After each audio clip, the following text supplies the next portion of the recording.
Kale, ladies and gentlemen, so much welcome. My name is One the King himself. Ngabuli joke kubanga batusaka mulega mwe agaba serebu agakwatana ne wali mbadde mbabuzeke banga dene. Yes, of course. Munsonyi we mbadde ngezaako tala wanne wali naye nga bwe kyalinga tugenda kuba tukomonga buli kana kutubawa exclusive interviews, tubawa exclusive news, exclusive bulletins wano okawuka ku serebu jazz. Njagala obeebaza abantu bange ab'e Dubai, abantu bange ab'e UK, abantu bange ab'e South Africa, South America, everywhere, Canada, Ontario, buli wamu ne wano mu Kampala nga mubeera mu mwaka ne mugayo ne mugula ka data mu economy no bannange economy mugiraba oba kubanga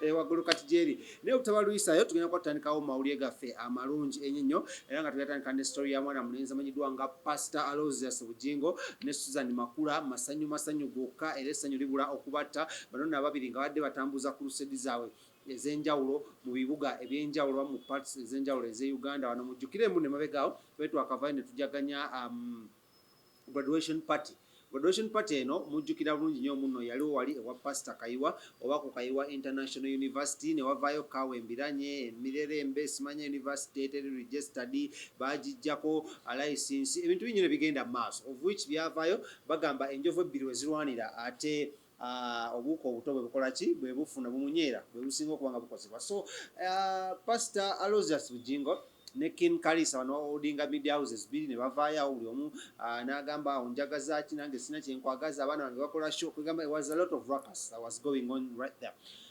Then after ne babanga bagenda mu crusades zino after nga bamaze okubanga basiiba bagenda eyohoima neggwa ne bavaawo kati saa zino ejogera babadde weekend newedde babadde side zeri ate Mbarara mu Kacheeka Steadium. Trust me, Pastor Aloysius Bujingo yakoze ekyafaayo as one of the biggest pastors abakasooka okuba Kacheeka Steadium neewuuma. Kati gwatamanyi Kacheeka gitwale nga Namboole ye Kampala bwali ogenzeko Mbarara n'olaba Kacheeka Stadium kiba munabayimbi basinga bwe bagenda bategekamu Ajip Motel nga ebimanyi nga bategeka mu Africana wano naye my friend Kacheeka Stadium is one of the biggest, if not so it's the biggest stadium wa muside z'Embarara. Omuntu gwe twasemba okulabayo ng'agikoleramu yali Bobby Wine we yali alaunchinga ekibiina kye kya Nuupu yakikola side z'Embarara. Twalaba birthday ya muhoozi awo ng'etambula still nayo side z'Embarara Kacheeka Stadium era awo nyininyini omukulu amanyiddwa nga Pastor Aloysius Bujingo yavuddeyo ku Sunday eno ennyini neyeebaza nnyo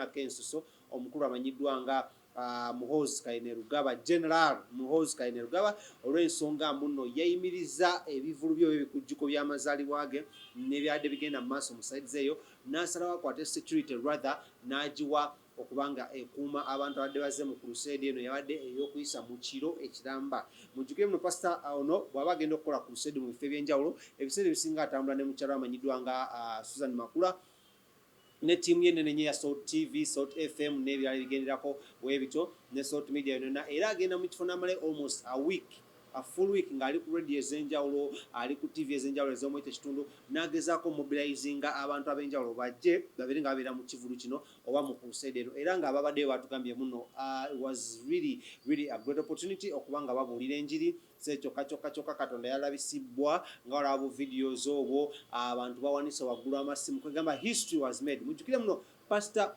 ono still yasooka okuba ng'akuba Namboole n'agijjuza to capacity mu kivulu kye kimanyiddwa nga Independence Night. Mujjukire eyo shot era agikozesa nnyo ku TV ye ng'ali mu kuintroducinga church ye kyokka yava Namboole ngetwagenda mu COVID nadda Independence Night nabya nga azikolera ku church ye wenyininyini wali ate esangibwa ku Canaan Land. Naye kuno yakitutte Kacheeka era bagambye bava e Kacheeka Fort Portal bajja side z'eggulu Mbale bagenda kuba batambula ebifo ebyenjawulo. I don't know movement eno eri kuki naye nze temanyi eri kubanga ebuulira njiri ya Katonda era n'okola nti obwakabaka bwa Katonda bulabisibwa eri abantu ab'enjawulo. So for that reason katwaleko ku clips ezimu ne ku matendo ne ku masanyu agabaddeyo. Njagala okwebaza omukyala amanyiddwa nga Mami Susan Makula olw'ensuso because yavuddeyo yabadde so smart.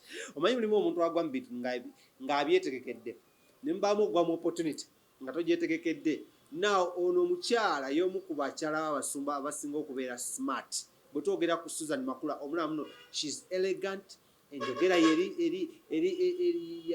ya kikugu nnyo ya kinaabakyala bw'abaddamu ebibuuzo abiddamu yabaddesinga abantu abaddesinga bulungi wabajja ku kito omulamu najja in that way. I think nange namanyi by the Canada oyimanyi na crush ku muwala afaanana nga Susan Makula gyali eyo era lumu Mami Susan ngenda kuleetera omukyala ono omulayeko because ankuba Anyway, kasooka tugende Kacheeka Stadium nkulagenga ebyabadde then tukoma tugenda mawulire amala mangi nnyo amanya nze King Smith tuyinza okukola kikimu kyokka subscribing wansi awo naye buli muntu yenna I think right now yeetaaga omuntu amanyiddwa nga Susan Makula mu bulamu. Sente za Mukama zani, dole za Mukama zani, paundi za Mukama zani, euro za Mukama zani, ebyape bya Mukama byani. Shibula mulabe, shibula mulabe, shibula mulabe, shibula mulabe, abali mu pavilion, shibula mulabe.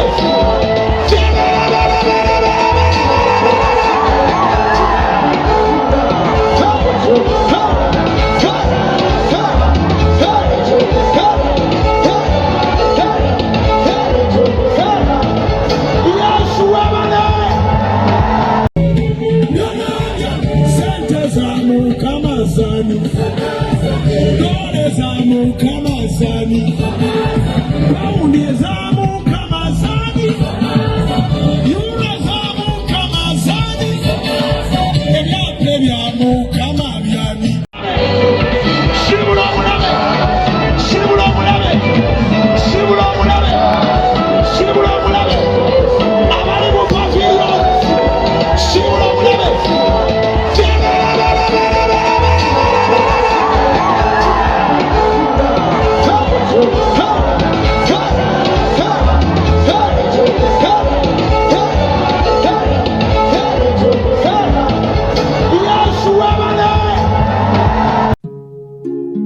Oyagala omukolo gw'enjawulo gubeere n'ebijjukize mu nnyumba yo kankwanjulire King Montage Photo Studio ffe bakafulu mu kkuba ebifaananyi n'okukola video. Olina wedding, birthday party, kukyala, nika, baby shower, photoshoot oba music shoot na buli kimu kyonna ky'oyagala ffe tusobola okuwa ebijjukize ebirungi eri ebirooto byo ate nno mwana wattu kusintiiza omuntu wa bulijjo. Tusange Bannankulabye ku Bitaala ku Prime Tower Level 3 Room D04. Okumanya ebisingawo tukubire ku nnamba zino 0702 104 125 oba noti 755 3 731 oba noti 777 noti 23 4 noti 5. King Montage Photo Studio ffe tusobola okuwa ebijjukize ebirungi ate nno mwana wattu kusintiiza omuntu wa bulijjo.